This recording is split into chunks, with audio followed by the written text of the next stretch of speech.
भ्रमण के लिए गए। काशी घूमने के बाद मृत्यु लोक में घूमते घूमते मेरे महादेव समुद्र के किनारे पर पहुंच गए। मेरे बाबा जब समुद्र के किनारे पर पहुंचे तो शंकर भगवान ने एक लीला रची। शिव जी ने लीला रचकर पार्वती से कहा, पार्वती मुझे भगवान नारायण बुला रहे हैं, मैं अभी आता हूं, तू यहीं रुक। समुद्र के किनारे पर पार्वती जी को छोड़ दिया। माता पार्वती समुद्र के किनारे पर रुकी। सुबह हो गई, दोपहर हो गई, शाम हो गई, प्रदोष काल आ गया, शिव जी नहीं आए, भगवान शंकर नहीं, बाबा भोलेनाथ नहीं।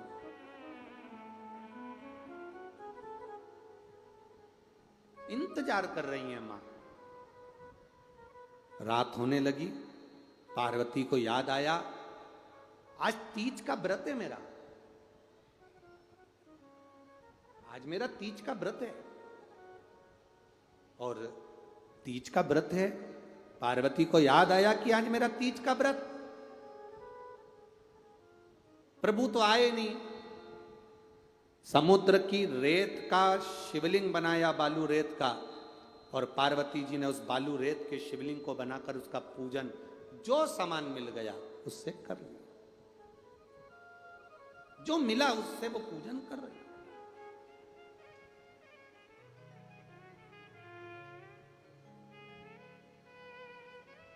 अक्षत का मतलब जानते हो आप लोग?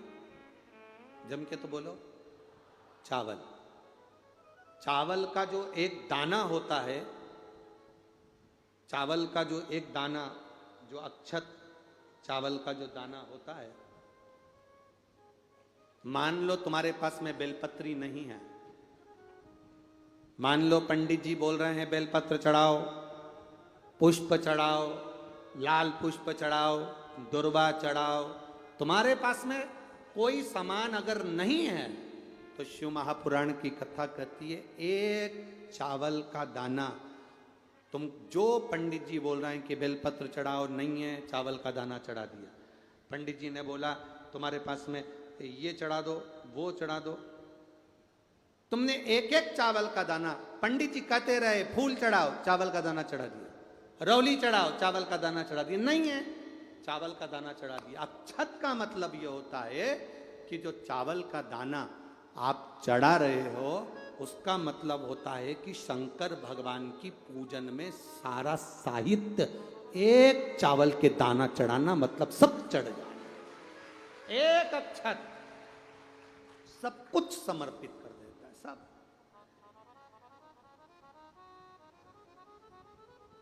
एक चावल का दाना शिव जी को समर्पित करा, सब समर्पित, सब कुछ।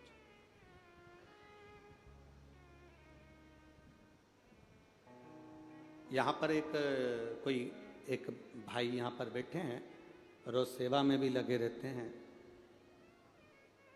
उनके गांव के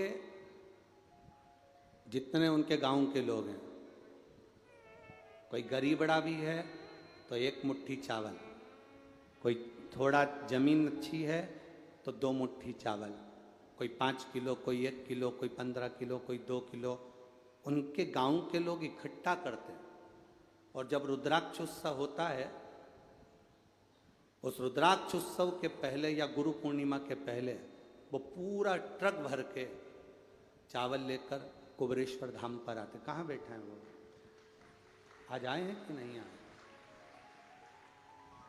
जो सीहोर कुबेरेश्वर धाम पर गाड़ी लेकर पहुंचते हैं, रोज सेवा में भी लगे रहते हैं, रोज तो थे, आज नहीं दिख रहा है।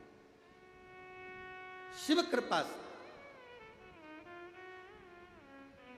शंकर की उदारता से एक चावल का दाना भी अगर आपका शिव को चढ़ रहा है, आप मंदिर में जाकर एक चावल का दाना चढ़ा रहे हो, तो ये मानकर चलना कि वो अक्षत, मतलब आपने रोली नहीं चढ़ा पाए, जल नहीं चढ़ा पाए, दूध नहीं चढ़ा पाए, दही नहीं चढ़ा पाए, शहद नहीं चढ़ा पाए, घी नहीं चढ़ा पाए, आप दिया नहीं लगा पाए, मतलब एक चावल का दाना शंकर के शिवलिंग पर चढ़ गया, मतलब आपने सब कुछ देवाधिदेव महादेव को समर्पित कर दिया, सब कुछ दे दिया।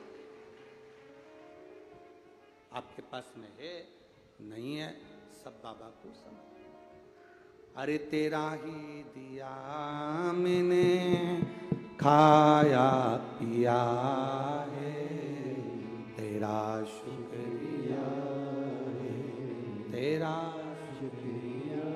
सब कुछ दे दे। एक चावल के दाने में वो बल होता है कि भगवान कृष्ण आधा चावल का दाना मुख में लेते हैं और 10,000 ब्राह्मण का पेट भर देते हैं। आधा चावल का दाना जब मेरे भगवान खाए तो 10,000 ब्राह्मण का पेट भर दिए। एक चावल का दाना मेरे द्वारिकानाथ खा लेते हैं तो पूरी पृथ्वी का पेट भर देते हैं। एक चावल के दाने में वो बल होता है। एक चावल के दाने वो बल। बस झूठ प्रपंच से दूर रहें। पार्वती मैया, कुछ नहीं मिला माता पार्वती को तीज की पूजन के लिए, कुछ नहीं। बालू रेत का शिवलिंग बना लिया पार्वती जी ने, कोई वृक्ष की पत्तियां तोड़ के ले आई वो चढ़ा दी पार्वती जी ने।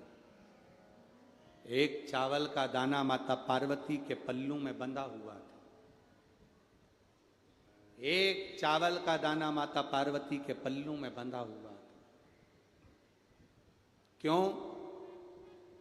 माता पार्वती जी आज जो साड़ी पहनी थी, जो चूनर माता पार्वती जी पहनी थी, वो चूनर पहनकर माता पार्वती जी अपने मायके गई थी। मायके से जब आई थी, माँ ने गोदी भरी थी। आपके यहाँ भरते कि नहीं भरते हमें पता नहीं। बेटी जब अपने घर से जाती है तो उसकी गोदी में थोड़ा सा चावल, बतासा, कुछ भी बेटी की गोदी में डालकर भेजते हैं। यहाँ पर है कि नहीं ऐसा वो हमें नहीं मालूम, पर हमारे उधर तो ऐसा क्रम है। छत्तीसगढ़ में है। बेटी विदा होती है, ननंद विदा होती है, बहन बेटियां जाती हैं तो उसकी गोदी में थोड़ा सा चावल, बतासा, रुपया जो भी डाला जाता है, तो बेटी पूरा चावल लेकर घर नहीं जाती, वहीं रख जाती है। उसमें से थोड़ा सा पल्लू में बांधकर ले जाती है, 2 दाने 4 दाने। अब लोग हंसते हैं आज के ज़माने में, अगर बेटी को चावल का दाना दे दो और बेटी पल्लू में बांध के ले जाए तो लोग हंसें, पर उस चावल का महत्व क्या है? बेटी जब अपने मायके से जाती है तो उसकी गोदी में चावल का दाना क्यों दिया जाता है? बेटी जब अपने मायके से जाती है तो उसकी गोद भरकर क्यों भेजा जाता है? शादी में जितने फेरे की मूलता नहीं, जितने मंडप की मूलता नहीं, शादी में उतने बेटी के गोद भराई की मूलता होती है। शादी होती है उससे पहले उसकी गोद भरना पड़ती। जेठ भरे, ससुर भरे, कोई भी भरे, उसकी गोदी में कुछ ना कुछ वस्त्र आभूषण जो लाए हैं वो देना पड़ता है। उसकी मूलता क्यों भरा जाता है? बहन बेटी की गोदी में चावल का वो पसी, वो गोद भराई क्यों दी जाती है? वो चावल क्यों डाला जाता है?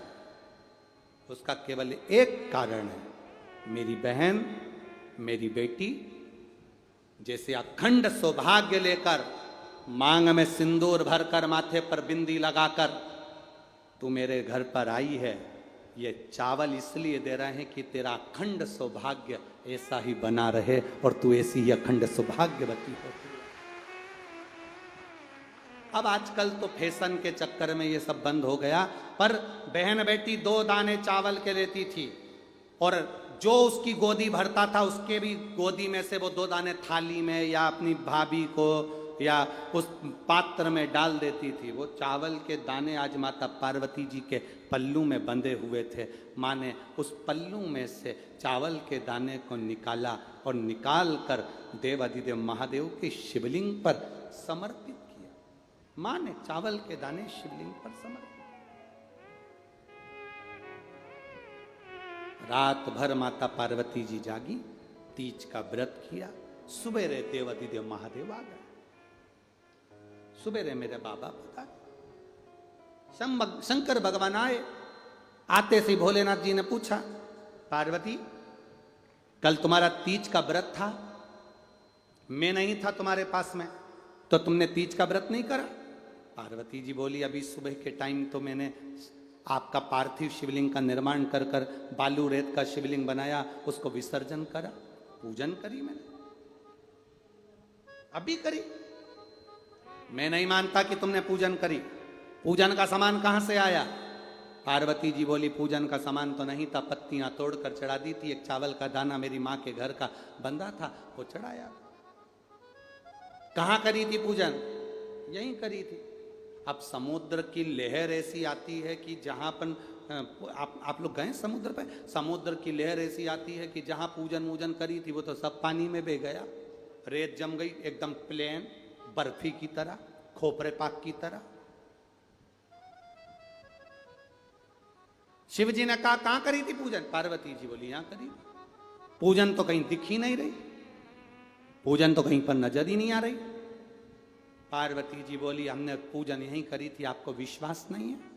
नहीं, आपने पूजन करी तो पूजन जहां होती है वहां कुछ ना कुछ थोड़ा बहुत तो होता ही है। पंडाल उड़ जाएगा, व्यासपीठ चली जाएगी, कैमरे वाले चले जाएंगे, साउंड वाले चले जाएंगे, टीवी वाले चले जाएंगे, दरी उड़ जाएगी, फिर भी कौड़िया वालों तुम अगर 15-20 दिन बाद भी अगर इधर आसपास में कहीं घूमोगे तो तुम्हें शिव महापुराण की कोई ना कोई निशानी तो पड़ी मिली ही जाएगी, कोई दोना पड़ा मिल जाएगा, पन्नी पड़ी मिल जाएगी, कुछ ना कुछ पड़ा मिल जाएगा, कुछ ना कुछ तुम्हें मिलेगा कि हाँ यहाँ कथा हुई थी, यहाँ पर कथा हुई थी, कुछ ना कुछ ऐसा मिलेगा। अब भगवान बोले पूजन होती है तो कहीं ना कहीं कुछ ना कुछ तो मिलता है। आप बताओ मुझे यहाँ पर क्या है, क्या पड़ा है यहाँ? पूजन का कोई साहित्य